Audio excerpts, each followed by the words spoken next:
Welcome to Catalyst for Change, a conversation as part of the Samarth by Hyundai initiative. Launched by Hyundai Motor India Limited, Samarth is dedicated to building a more inclusive and aware society for persons with disabilities in India. Now, in its second year, the initiative continues to drive change by focusing on assistive technology and accessible infrastructure, with a vision of creating a barrier-free world for persons with disabilities. In each episode, we spotlight change makers that are driving inclusion for persons with disabilities. Each of our guests a pioneer in their field and a true catalyst for change. Today, we are honored to have with us Ms. Meera Shenoy, who is the founder of Youth for Jobs, a portal that empowers youth with disabilities through skill development and employment. She has built one of India's largest networks for training and placing persons with disabilities, promoting inclusive workplaces and attitudinal change. Her work enables thousands to access dignified jobs while reshaping India's approach to ability and inclusion. Welcome to Catalyst for Change, ma'am. Thank you. As a young nation, we have a significant youth population. There is this opportunity, what we call demographic dividend that we have. And I want to understand from you, what are the possible challenges in your opinion in first skilling and then providing suitable employment opportunities for persons with disabilities? There are a lot of differences between skilling and giving livelihoods to youth without disabilities and youth with disabilities. So for several years, I focused on youth without disabilities to link them to the markets. When I set up Youth for Jobs, I leveraged that knowledge and deepened my understanding of disability to look at this sector. When you go to a village, you may find youth, but where are the youth with disabilities? They are not always there. Sign language instructors are difficult to get. Special educators are not always available. The attitudes in the villages are so deep, okay? So you have to do changing of mindsets programs. Otherwise, you don't enroll into your training center. So a lot of our work, for example, we do a household survey to change mindsets. And this has touched about 16 million households to date. Otherwise, youth and the parents think that youth with disabilities can't do anything. So why would they send them to our training centers at all? Okay. So that's one thing which has to be done at the youth end.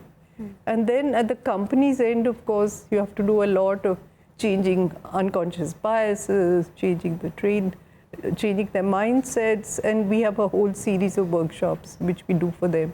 And both this work has to go on simultaneously, and that's the magic which actually creates not just skilling for skilling's sake, which can really be more frustrating for the youth with disability, but skilling linked to a meaningful livelihood, whether it's a job or an enterprise. Tell us what really goes behind it. What kind of problems do you face, say, on a day-to-day basis, and how much have you managed to overcome those challenges? You know, when you make presentations, you make the solution in a 3-minute, but the actual work, as you asked, is humongous at the back. Okay. So what are the various challenges which you have? If you go to a village, a rural household, the first thing they'll say, oh, a person with disability, no, they can't do anything, okay? Again and again, alumni tell the story to collectors and the others, saying that हमने कभी सोचा नहीं कि हम कुछ कर सकते हैं, घर में ही बैठे थे, ये यूथ फॉर जॉब्स आके हमको बोल रहे हैं कि no, you can do something. And then quite often, we actually take them to our training center and say, hey, listen, you know, experience it. And then they do it, and then they come back and they work, okay, especially in enterprises where you don't need companies. And then, of course, it's like magic. There are these people without a hand, who can't speak, you know, who've got money in their pockets now. and the whole attitude changes of the family, because till now they were a liability and now they are an asset, okay, and the community as a whole. थोड़ा सा हमें ये बताइए कि कितने companies से आप आज जो है जुड़े हुए हैं, कितने लोगों को, द पर्सन्स विद डिसेबिलिटीज जो हैं, उनको आपने प्लेस करने में मदद किया है? First of all, on setting the portal, because it's the first of its kind in Southeast Asia, okay? It's an Atmanirbhar project, it's cutting edge tech. We had the help of IIT Hyderabad to put in the AI element on it. And it's completely accessible, because we kept youth with disabilities at the heart of the design. What do you mean by completely accessible? Youth with 21 disabilities, with a press of a button, they can register. If I'm blind, I don't need to take anyone's help, okay? So it's really amazing for them. And currently today on Swarajability, we have 300,000 youth registered with disabilities, and we have 3,000 companies, okay? And what is more important for the country is that we've started for the first time making the MSMEs, the medium and small scale industry, where 70% of India's employment takes place, register for us with the help of our grassroots academy. Let me tell you one story. There was this joint venture with a French company. It was an auto assembly company, and they had problems because their contract workers kept dropping in, so they had problems in packaging, they had problems, a lot of defects. So they came to us, the CEO called me and said, do you think, we hear you're working with disability, we've never tried, can we do that? So we positioned a team there for 3 months to understand what their whole process is, okay, and put speech and hearing impaired youth over there with a lot of processes in place. In the event when the youth, when the CEO gave the job certificates, the parents came, and the CEO was so inspired. He told me, he said, Meera, you know, this work which you're doing is such good karma, okay? So I told him, at present it seems to you like karma, but just wait and see how it benefits you. 3 months later, they made presentations saying how it's benefiting them, both in terms of productivity and both in terms of attrition, which are the two most important variables for companies. And not just that, they were so inspired that when I went to the UN to speak, I took their director HR, he talked about his problems, I talked about the solutions, and that's how you get companies, you know, on board. But I think there's a lot of work which still needs to be done. India is so large. To change mindsets of companies, these are all unconscious biases. Sometimes the other side don't understand, you know. And so you need to sensitize them, you need to tell them about assistive tech. Many of them don't know, and it's bewildering to make a choice. So we, for example, are doing the first digital showcase of AT and AD on Swarajability, because we have youth. For them, assistive tech helps them in independent living and so many things. It makes its life comfortable.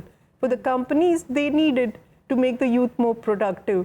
So we think that if we put it on Swarajability, both can see it, and therefore it will mean better for the whole sector of disability. So you think this Swaraj Ability platform has completely transformed the job accessibility ecosystem for persons with disabilities today? It is a game changer. Okay. And companies who use it will tell you why it's a game changer. It's a complete game changer, because what it does is, from the youth perspective, it helps them to register. It's in 12 Indian languages. We've always kept youth with disabilities at the heart of design. There are 21 disabilities who can use it. From the perspective of companies, what they get is that they get a better pool of youth based on what they want, okay? Because you have the matching algorithm which matches it. What it's also done is made us a system changer, because NGOs who don't understand markets, who just train, can register. Their governments. We are tied up with various state governments, educational institutions. So in a sense, what you'll find is that the various stakeholders, besides companies, who need to make and create meaningful livelihoods for youth with disabilities, are getting benefited by Swaraj Bilti. Is it difficult for women with disabilities, or it's the same? It's my favorite question. Okay, thanks for asking this. Women with disabilities are the most vulnerable. Whatever you say about men with disabilities, it's 20 times worse for a woman with disability. So we found this during COVID, where a lot of women with disabilities called us saying, please help us. So we said, okay. They said, we too need money in our pockets in these hard times. So we asked them, aapke liye kya chahiye? So they said, trainings to keep it after lunch so that we can do ghar ka kaam and then join in. Okay. And they also said that we want things near our house. We can't move far away. So we said, okay. We gave it. And the impact was simply amazing. Every indicator you look at, was improved for the women, including sexual violence, of course, education, because when you give money in the pocket of a woman, it actually helps the whole family. And importantly, the women with disabilities were willing to help the others. So this, luckily for us at the same time, the government of Karnataka has given us one of the largest programs to work with the SHGs.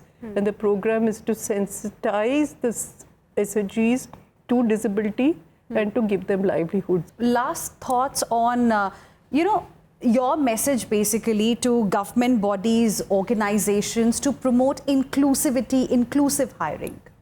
I think what is needed is actually we should give a message to society as a whole. And I always say that we should learn from nature. I think as human beings, what we do is we pass value judgments when we see differences.